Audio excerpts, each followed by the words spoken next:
ABC News, Chicago. And now we turn to politics. Yesterday, the president told us in an interview that he was prepared to stand and fight for his policies. Today, proof he may have to do just that, as some members of his own party erupted after the president called for a limited spending freeze on some federal programs. While others on Capitol Hill today called that a drop in the ocean of red ink. And Jake Tapper brings us both sides of the debate tonight. Jake? Good evening, Diane. Well, that's right. Tomorrow night at his State of the Union address, President Obama will propose a 3-year spending freeze on parts of the budget, a proposal that is already meeting with harsh criticism even before President Obama has unveiled it. The president will propose a freeze on spending that's not related to national security, a proposal that drew heat today from liberals questioning his priorities. If people are hungry, you want to make sure that we're spending appropriately so that nobody goes hungry. If we're spending money on weapon systems that are no longer relevant in the fight against terrorism, you want to eliminate that. And from conservatives who say he's not cutting nearly enough. We've been on quite a binge over the last 12 months, and it's going to take a lot more than just this kind of modest freeze to get us back on the right track. Over the next decade, the government is projected to take in a lot of money, more than $36 trillion. But it will spend a lot more than that. The president says he's serious about bringing costs under control. We face a deficit that will take some tough decisions in the next year's budget and in years to come to get under control.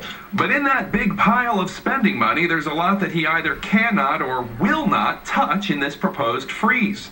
Medicare, Social Security, defense spending, no freeze on that. Not to mention Homeland Security, the Veterans Administration, and many more. In total, more than $37 trillion, which the president will not touch.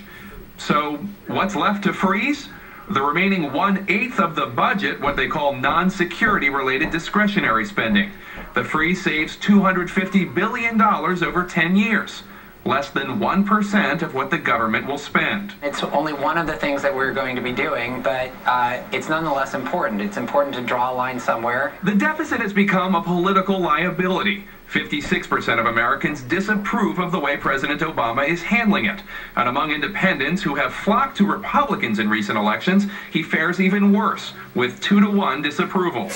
And Diane, there's little indication that Washington, D.C. currently has the stomach for any serious measures for deficit or debt reduction. There was one suggestion the president got behind for a bipartisan debt reduction panel that would have made some tough recommendations, and Congress would have voted up or down on them, like the Base Closure Commission. But the Senate voted against the creation of that panel today. But Jake, what about something we learned about the people in those offices right behind you there, that their salaries are going to be frozen now? That's right. Tomorrow night, President Obama is going to announce that senior White House staff, their salaries are frozen, and also for political appointees, he's going to eliminate bonuses for them. That's going to affect roughly 1,200 senior White House and political appointees throughout the administration.